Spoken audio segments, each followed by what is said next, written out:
आशुतोष नाम के एक बाबा है। अ, उनकी मृत्यु 5 साल पहले हो गई, पर उनके भक्तों का विश्वास है वो समाधि पर है और उन्हें फ्रीज़र में डाल के रखा है और भक्तों को उम्मीद है वो फिर से ज़िंदा हो जाएँगे भक्तों को मार्गदर्शन देने के लिए। इस पर आपकी क्या राय है? अमिंदर सिंह इनका सवाल है। सवाल आपने सुना है। एक बाबा है, 5 साल हो गए उनके मृत्यु को, फिर भी भक्तों की धारणा है, श्रद्धा है कि वो जिंदा हो गए। ऐसे भक्तों की बहुत दया आती है। बाबाओं ने उनको कितना बुद्धि से निर्बल बना दिया, ये उसका उदाहरण होता है। एक बार किसी की मृत्यु होने के बाद में वो कभी जिंदा नहीं होता है। ये प्रश्न सुनते ही मेरे दिमाग में फटाक से पुराने कुछ उदाहरण याद आए। एक वेंकटनाथ महाराज कर बड़े महाराज थे। मराठवाड़ा में देवगांव रंगारी ये जो जगह है, वहां पर नाथ संप्रदाय की गद्दी है, उस गद्दी पर ये बैठे हैं। बड़े नाथ संप्रदायी बाबा माने जाते हैं। इनका काफी बड़ा भक्त समुदाय था। जब मैंने उनको एक्सपोज किया तो मेरे तरुण भारत के संपादक, मैं जाता था क्योंकि तरुण भारत में मैंने पहले काम किया था, दीबा घुमरे उनके संपादक थे। तो ऐसे ही बोलते बोलते, क्या रे आजकल क्या किया, कौन से बाबा को एक्सपोज किया? तो मैंने कहा वो देवगांव और रंगारी वाले जो है ना, वेंकटनाथ महाराज, उनको एक्सपोज किया। अरे क्या बात कर रहे हो, उनको एक्सपोज किया था? हाँ। देवगांव रंगारी वाले, हाँ। वेंकटनाथ महाराज, हाँ। फट से गए और तरुण भारत की लाइब्रेरी से एक किताब लेकर आए, मुझे किताब बताई, फोटो बताया, यही महाराज। मैंने हाँ, इन्हीं को एक्सपोज किया। अरे कितने बड़े महाराज है, तेरे को मालूम है क्या? तरुण भारत के मूल संस्थापक गत्र्य माडखोलकर, जो बहुत बड़े साहित्यिक थे महाराष्ट्र के, वो भी उनके भक्त। और फिर उन्होंने भक्त की और उस पोथी को प्रस्तावना है उसकी पूरी की पूरी लिस्ट दी। ये हिस्सा जो मैं आपको बता रहा हूं वो पोथी के बाद का हिस्सा है। अकोला शहर में एक एडवोकेट चौधरी,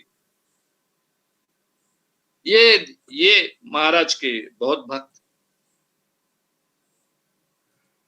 उनके बेटे को एपिलेप्सी की बीमारी थी। बेटी भी महाराज को बहुत मानती थी। एपिलेप्सी की बीमारी भी महाराज के मेडिटेशन से ठीक हो जाएगी, ये लोगों का विश्वास, उनके घर के लोगों का। दवाइयां एपिलेप्सी में रेगुलर लेनी चाहिए, दवाइयां ली नहीं। कुएं पर पानी निकालते निकालते उसको एपिलेप्सी की फिट आ गई, कुएं में गिरा, मर गया। लेकिन जो बहन ये वेंकटनाथ महाराज को मानने वाली बहन थे, वो लोगों को हाथ ही लगाने ना दिए उसके प्रेत। महाराज बहुत बड़े प्रति परमेश्वर है, वो इसको जिंदा करेंगे। कुछ दिन इसमें निकल गए, ना उस बच्चे को उठाने देते थे, ना उसके प्रेत का कुछ जो करना है करने देते थे। मेरे संगठन के विदर्भ के प्रमुख डैडी देशमुख, एक अकोला के बहुत महत्व के व्यक्ति, उन्होंने ये सब किस्सा सुनाया एक प्रोग्राम में।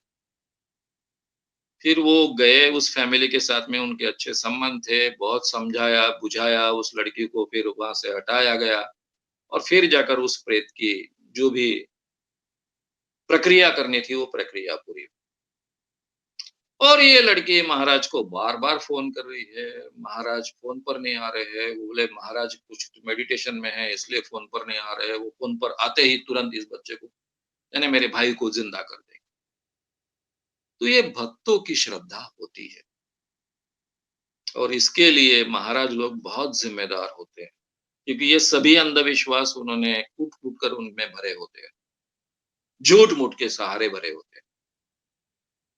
तो ये बेचारे सब भक्त लोग हैं, इनकी बुद्धि को इतना अधू बनाया ये महाराज ने, इसके ये परिणाम है ये मानकर हमने चलना है।